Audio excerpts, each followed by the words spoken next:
Alright, so in this video we're going to be looking at the process of transcription.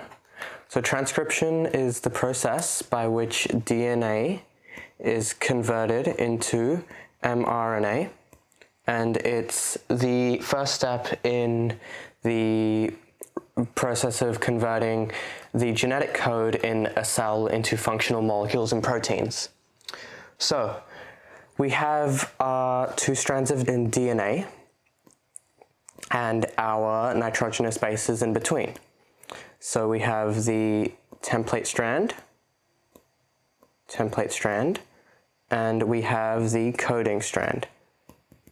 And so we want to use the template strand to transcribe the gene. There are three main steps in transcription. There is step 1, initiation. Step 2 is elongation. And step 3, the final step, is termination.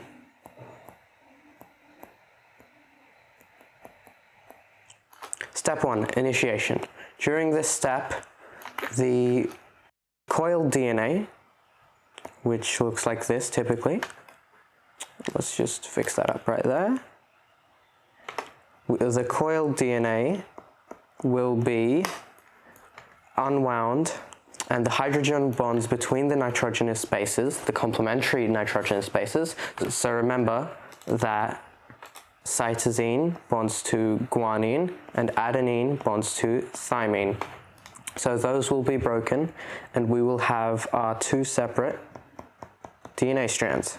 So these are separated now, and we have the template strand and the coding strand. So we're going to be transcribing the template strand.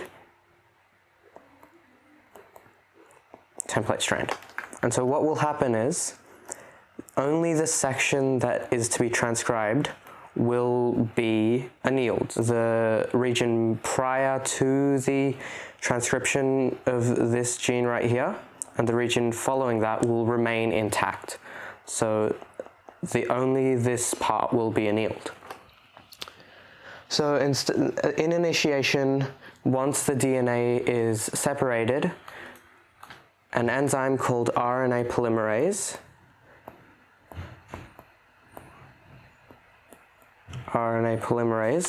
will bind to the template strand. So this is our template strand here. The enzyme will bind to the template strand and transcribe it. So this transcription occurs from a 3' to 5' direction, because DNA and RNA can only be synthesized in a 5' to 3' direction, and that is because of the nature of the bonds formed. So free nucleotides can only be added to the 3' end.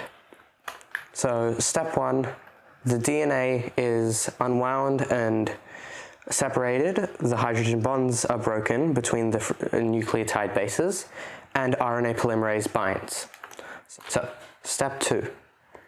In step 2, the RNA polymerase has bonded to the region that is to be transcribed, and it will move along the region and take free nucleotides that are complementary to the template strand and use those to form a mRNA strand. So this process means that we will result in getting the coding strand out, but instead of thymine, we will have uracil. So wherever there's a thymine in the coding strand, we will have a uracil. So for example, if we have a region that is this little section here on the template strand, that will be transcribed into this as the coding strand, and also as the mRNA strand. So it will be guanine, cytosine, and here we would have a thymine because there's an adenine there, but because it's mRNA, we'll have a uracil, a cytosine, and a cytosine.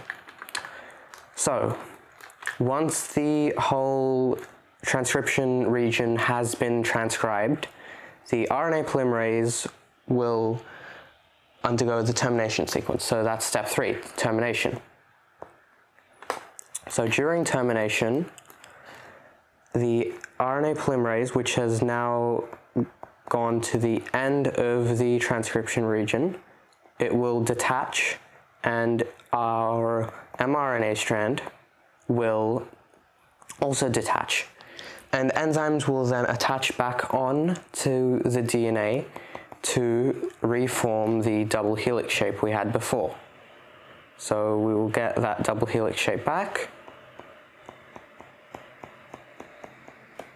And as a result, the gene has now been transcribed into this mRNA strand we have here. And this is a linear molecule. The purpose of this is to take information from the nucleus of the cell to ribosomes where proteins can be made. However, this isn't the end of this process. So there are post-transcriptional modifications that occur. So post-transcriptional means after transcription.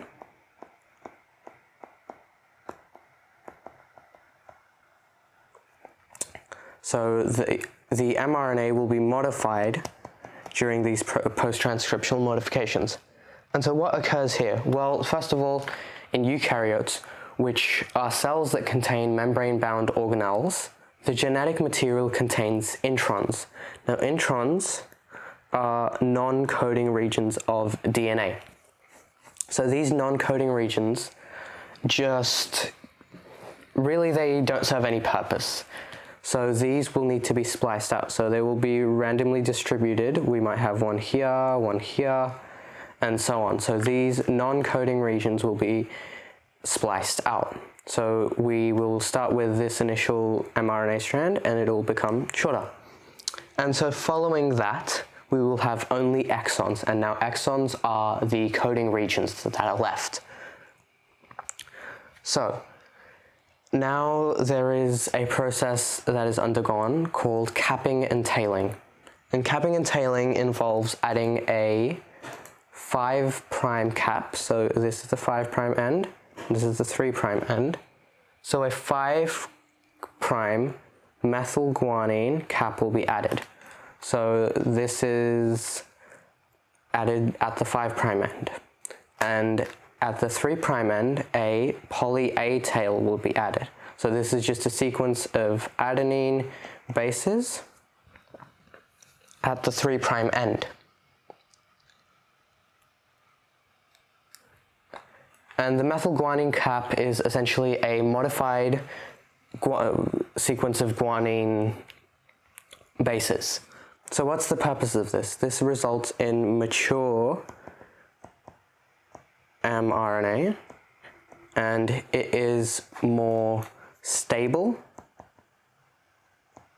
So it's less likely to gain or lose nucleotides when it's being transported from the nucleus to these other places within the cell. And so that leads to less mutations occurring, which could potentially be harmful for the cell.